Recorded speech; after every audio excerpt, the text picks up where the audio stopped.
com o Luiz Kawaguchi em Lviv, na Ucrânia, Marco Antônio e Diogo Schelp aqui nos estúdios da Jovem Pan na Avenida Paulista. E eu queria chamar mais um convidado, porque a delegação russa, ela não compareceu à audiência da Corte Internacional de Justiça de Haia nesta segunda-feira. Na corte, o governo ucraniano acusa Moscou de cometer o genocídio durante a invasão militar. Para falar sobre esse assunto, nós temos um convidado especial, ele que é especialista em direito penal internacional, Acácio Miranda da Silva Filho. Acácio, muito boa tarde, seja bem-vindo aos microfones da Jovem Pan News. É muito difícil você responsabilizar por um crime desse, a responsabilização por um crime desse, um crime contra a humanidade. Que provas são suficientes para poder condenar uma pessoa? William, boa tarde. É um prazer revê-lo, meu amigo, e todos os que nos acompanham presencialmente ou através dos canais da Jovem Pan. Diferentemente de um processo pátrio, um processo que tramita aqui no Brasil, com o qual a maioria da população já está acostumada, no Tribunal Penal Internacional é necessário que sejam compostas provas relacionadas à autoria do crime de guerra, ao qual você fez menção, e também da materialidade destes crimes. E para a coleta destes elementos de materialidade, são utilizadas imagens transmitidas através dos canais de informação, mas também há necessidade que representantes do Tribunal Penal Internacional compareçam ao país que é objeto desses crimes, para que lá, analisando em loco essas circunstâncias, essas provas sejam colhidas. Contudo, não há necessidade que eles sejam postos em risco neste momento. Ao término da guerra, que todos nós esperamos que seja o mais breve possível, eles serão encaminhados à Ucrânia para que essas provas sejam colhidas através da análise dos elementos que lá existam, através da oitiva de pessoas que tenham presenciado essas circunstâncias e assim sucessivamente. Ou seja, há mais burocracia, há mais formalidades a serem superadas na condução desse processo. Bom, Marco Antônio está com a palavra. Justamente, os seus microfones estão abertos tanto para a Lviv como também para o Acácio. Boa tarde, Acácio.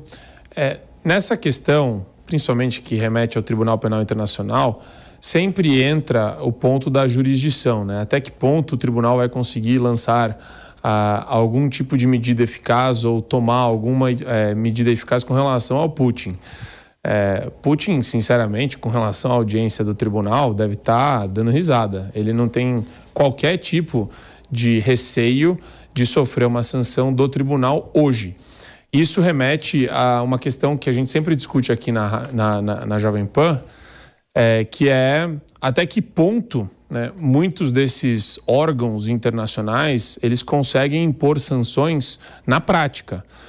Você, com relação aos possíveis trâmites do Tribunal Penal Internacional, você entende que a investigação, eu não sei se você teve acesso a documentos ou alguma coisa nesse sentido, mas pelo histórico do Tribunal Penal Internacional, você concorda que só consegue lançar alguma medida eficaz quando a pessoa que é acusada é capturada e transportada fisicamente até o local ou até um determinado local onde eles possam implantar a medida sancionatória, correto? Sim, sobre a sua ponderação, Marco Antônio, é importante nós lembrarmos algumas circunstâncias. Primeiro, o Tribunal Penal Internacional tem jurisdição universal. E em virtude dessa jurisdição universal, não há, fazendo um paralelo aqui, foro por prerrogativa de função perante o Tribunal Penal Internacional. Ou seja, estando ou não estando chefe de governo ou chefe de Estado, ele é submetido à jurisdição do tribunal. Mas um outro ponto da sua indagação tem bastante relevância. É óbvio que, caso o Putin continue chefe de governo ou chefe de Estado na Rússia, ele dificilmente seria enviado à jurisdição do Tribunal Penal Internacional. Ou seja, para que essas sanções sejam efetivas, é necessário que haja uma boa vontade da Rússia, o que não acontecerá num contexto como esse, ou que ele deixe de exercer esse cargo.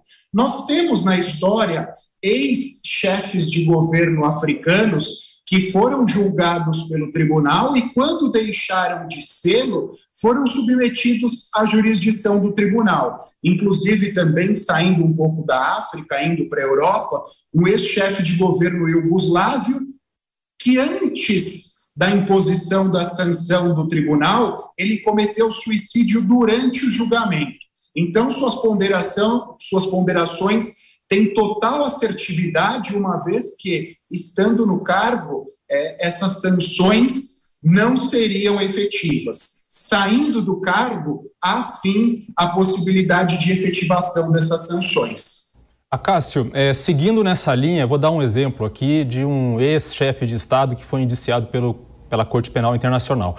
É o caso do Omar al-Bashir, que era presidente, ditador do Sudão, acusado pelos crimes de genocídio na região de Darfur. Em março de 2009, ele foi o primeiro presidente em exercício a ser indiciado pelo Tribunal Penal Internacional. E aí a situação que se colocava, e aí eu gostaria de conversar com você sobre isso, saber a sua opinião, é que mesmo ele sendo chefe de Estado, se ele fosse para algum país, se ele viajasse para algum país que fosse signatário ali do tribunal e reconhecesse o Tribunal Penal Internacional, como é o caso do Brasil, ele poderia sim e deveria ser extraditado, preso e extraditado.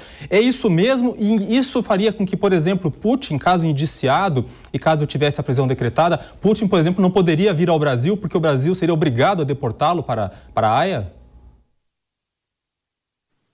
2 pontos, Diogo. Primeiro, li seu livro sobre Darfur, gosto bastante dele e usei na minha dissertação de mestrado algumas passagens. Segundo ponto, no Tribunal Penal Internacional há esse instrumento, mas ele não é chamado de extradição. A extradição depende da existência de 2 estados soberanos, portanto, de um país a outro, o que nós chamamos de extradição ativa e extradição passiva. O Tribunal Penal Internacional, por conta da sua independência e por conta da sua jurisdição internacional, aplica um instrumento que nós chamamos de envio. Um país pode enviar um sujeito à jurisdição do Tribunal Penal Internacional. Inclusive, há toda uma discussão porque, a título de exemplo aqui no Brasil, a Constituição diz que nós não extraditamos os brasileiros natos.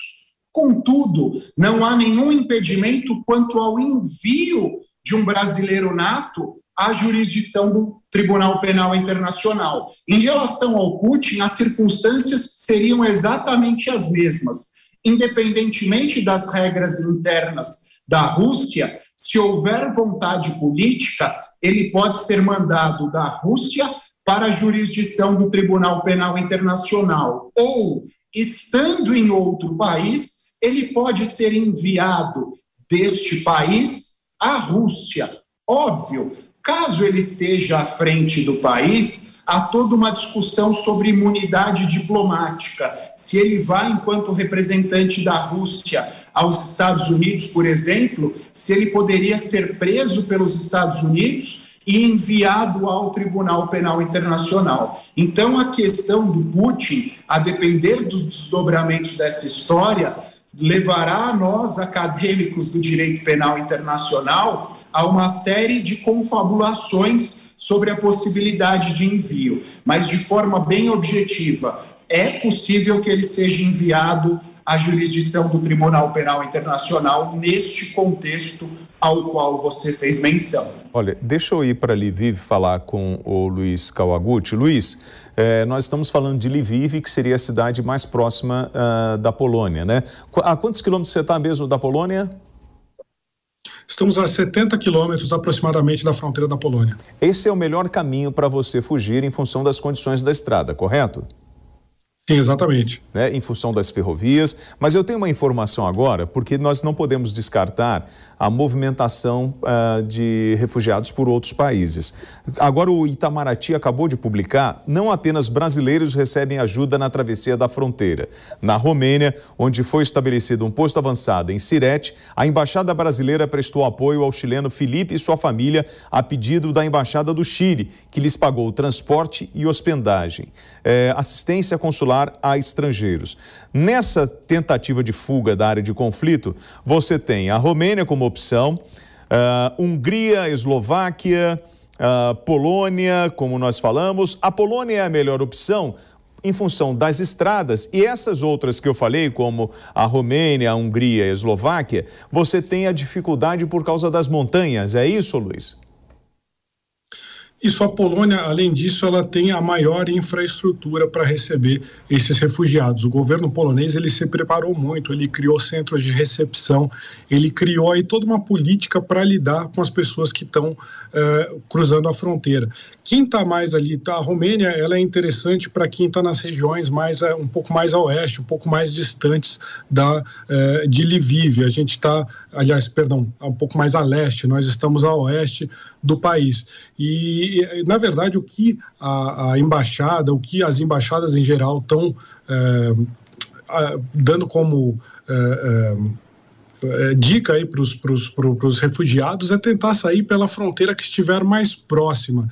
Não necessariamente a que tenha mais a infraestrutura, mas a que estiver mais próxima. Se eles arrumarem um jeito de sair, para tentar para a fronteira mais próxima. E eu acompanhei durante aí pelo menos 2 dias o trabalho da Embaixada Brasileira.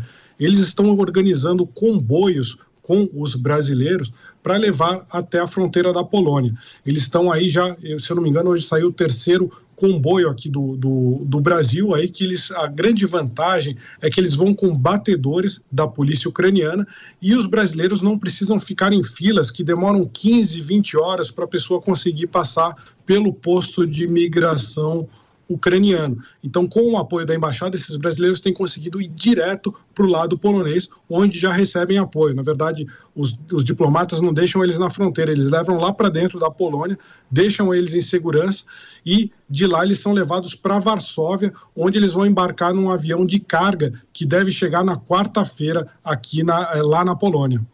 E sobre essa aeronave, nós estamos com a equipe de Brasília acompanhando aí.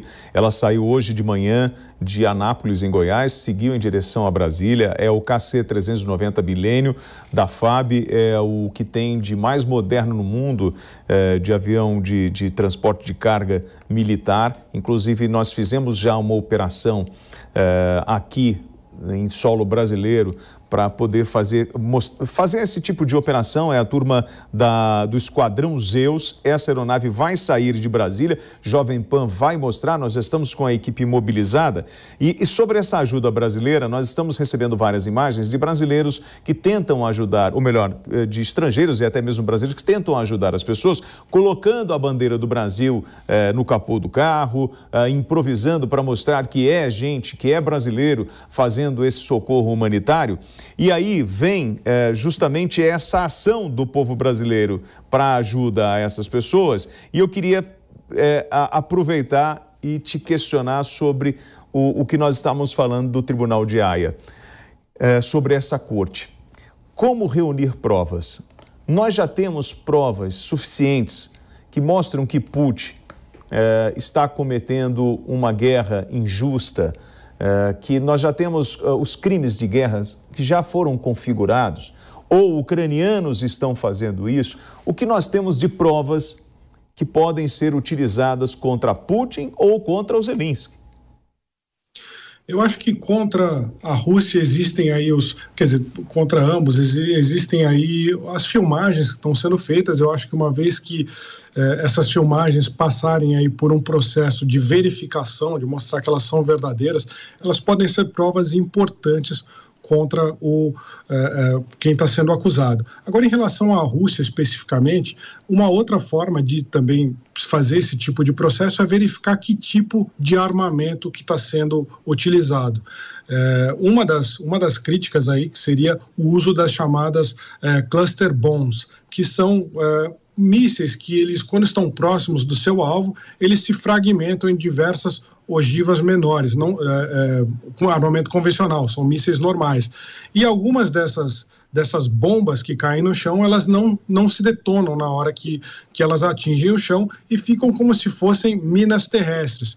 Isso é uma coisa que está sendo debatida na comunidade internacional, se esse uso pode ser feito aí ou não. Por quê? Porque ela acaba colocando muitos civis aí em perigo. E também o que eles chamam de bombas termobáricas, que são bombas aí de grande poder de fogo, que ela tem o tempo que ela demora, falando de uma forma bastante leiga, bastante superficial, o tempo da explosão é muito maior do que de uma explosão comum. E ela causa aí danos infinitamente maiores nas áreas em que elas são detonadas. Não chegam a ser bombas nucleares, mas são bombas de muito poder. Esse tipo de bomba já teria sido utilizado na capital Kiev.